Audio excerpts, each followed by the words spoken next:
Hi, Apartment Therapy. My name is Sheena. And I'm Jason. Welcome to our 200 square foot Airstream. This is a 1977 Airstream Sovereign. It is 31 feet in length, and it came out of a field in Tennessee where we found it being reclaimed by the earth. We rebuilt it pretty much from the ground up. Everything in it is rebuilt except for the interior skins that you see here, all the white, but everything else was completely rebuilt all the way down to the subfloor. New insulation, new electrical, pretty much everything you can think of, including anything. all the built-ins. Even the frame had been in a little bit of disrepair, so that was re-welded. Right. It's all done. And yeah, the only thing that's really original is the aluminum that you see on the outside today. Where it does get pricey is in the labor. So between us, for example, I did plumbing, quite a bit of electrical.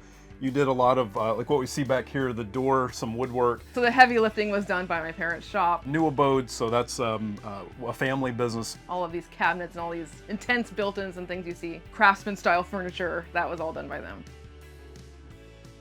Our first Airstream was in 1975. It was 27 feet. Oh gosh, yeah, 27 feet long. So we built the second Airstream totally custom to accommodate our needs on the road. Our biggest thing we wanted was a larger bed and 2 dedicated workspaces. We were both working on the road together. And my biggest thing I wanted was a door like that one to separate the 2 spaces so I didn't have to hear him on the phone. No offense. That's okay.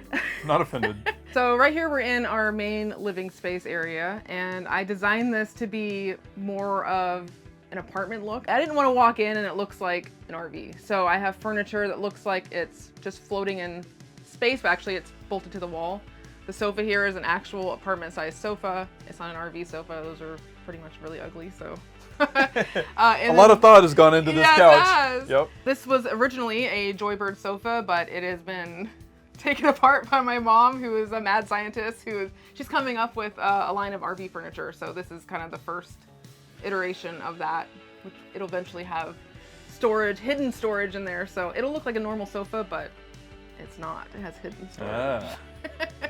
And the front space is kind of our little bar area, well, bar table, where it's my workspace and also where we eat. And I oriented the chairs and everything to look out the front windows, because a lot of the time people design the space in the front there and you put a banquette or whatever and you're looking down the length of the trailer. I thought, no, I want to look outside at our pretty That's why you're on the road, is what is out here. So chairs are facing out the window. Yep. Washable rugs, the best thing I did. In the beginning I had all these amazing Turkish rugs and they got filthy. I have since switched to something that looks like a Turkish rug, but ruggable rugs are the best thing for RVs. Especially when you have 2 dogs. Especially with 2 dogs, yes. You go out adventuring and your shoes, you forget to take them off, and a 1.5 feet in, you're already inside. Oh, exactly. So, yeah. There's nowhere to wipe your feet. You're pretty much, you walk in and you're on my nice rug. So now you can get my rug dirty and I can just wash it. Perfect. I go wash it. Yeah, you go wash it. With a scowling look.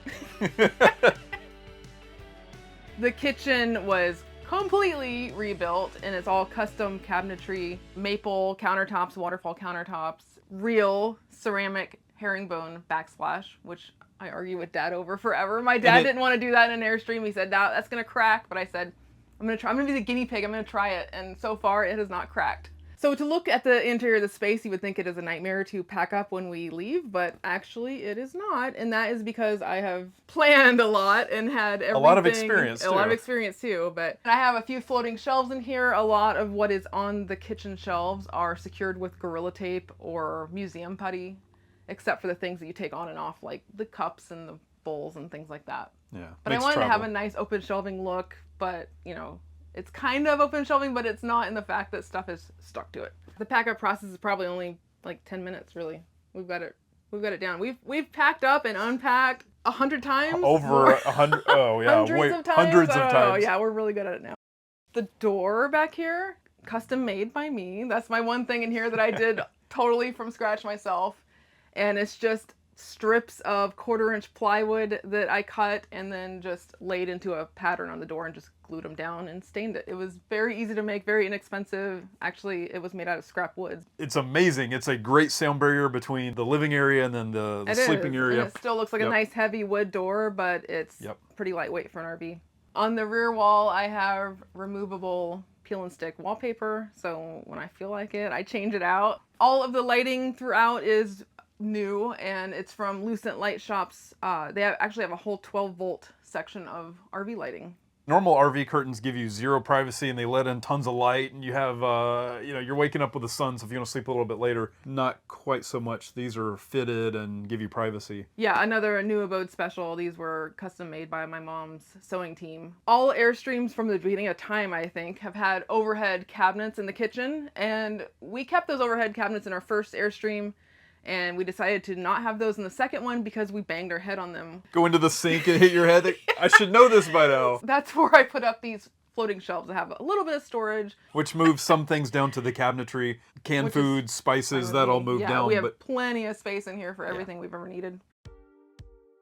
So as you walk through the kitchen door here, the first thing you see on the right is our huge wall of wardrobe, closet, and storage. So this is our little micro bathroom. It was completely rebuilt in the original footprint of the first bathroom. Demonstrate how you showered in the first Airstream. The shower was in the back, and if you're familiar with Airstreams, it curves around the back, but that's where the shower was. So I'm over 6 feet tall. Yeah. Shower head this way. Why they built them like that, I don't know. Yeah. So doing this, shower, crying. So now in this one, it's what's called a mid-bath, where the shower head comes out the other direction, can stand up, no problem. Much better. No crying in the shower No anymore. crying in the shower. You just hear gentle sobbing. Custom built in cabinets with maple countertops and our fabulous composting toilet that you love so much. And hidden underneath all that, there's a lot of plumbing infrastructure. So when you're designing, you have to think not just the aesthetics and functionality, but also you still have access to do any repairs. Yeah, it's a pretty bathroom, but all the ugly stuff is hidden inside that big cabinet. So then moving on from the bathroom, we go to what is my workspace. So we've got a dedicated desk that is, fully bolted into the frame with a lift-up countertop where you can store a laptop, any work supplies, materials, papers, anything can be stored there. It's all out of the way, but still easily accessible. You'll see we've got a TV mounted here. You can watch TV, play a video game with it. Not that you did that doing work. No. I would never, ever do that. So in the hallway, instead of having that curved ceiling, we added some aluminum and flattened that layer out and used that as ductwork to provide air conditioning and heat to the bedroom, to the bathroom. So there's little vents at the top of the bathroom door and the top of the bedroom door where the AC unit can shoot on through.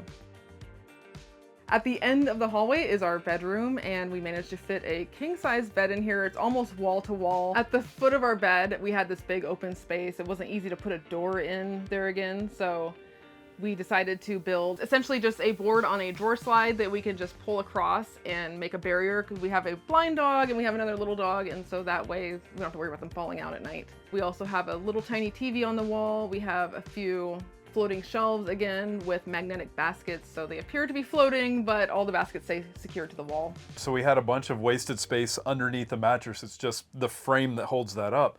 So our particular Airstream did not come with what we would call a basement or a rear access door, where your dad was able to find us a door. Yeah.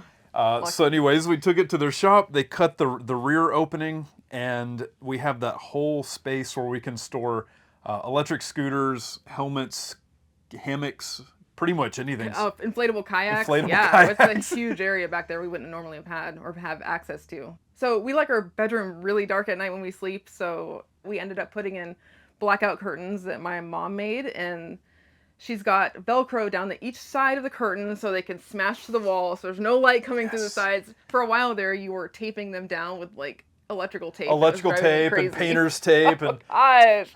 And the rear window is where our heads sleep, and there's a lot of seepage of hot and cold to come in through that back window right next to your head. So the back window is covered with an insulated piece of foam to keep out the hot and the cold, and it's covered in an American peace flag thing that I made. Easy to see her coming down the road. On nice days, it's really amazing to be able to pull out the awning. It kind of creates a whole nother space, really. It's kind of the inside of the Airstream doubled on the outside, and so that's kind of our outdoor area. Plastic recycled patio rug. Yes, we travel with 2 folding chairs or 3 or 4 folding chairs, quite a bit. You've got your side table. Put drinks on that, and the dogs, we've got 2 dog beds or camp beds. They're little camp beds. They're protected from the sun, or they can sit in the sun or whatever they want to do.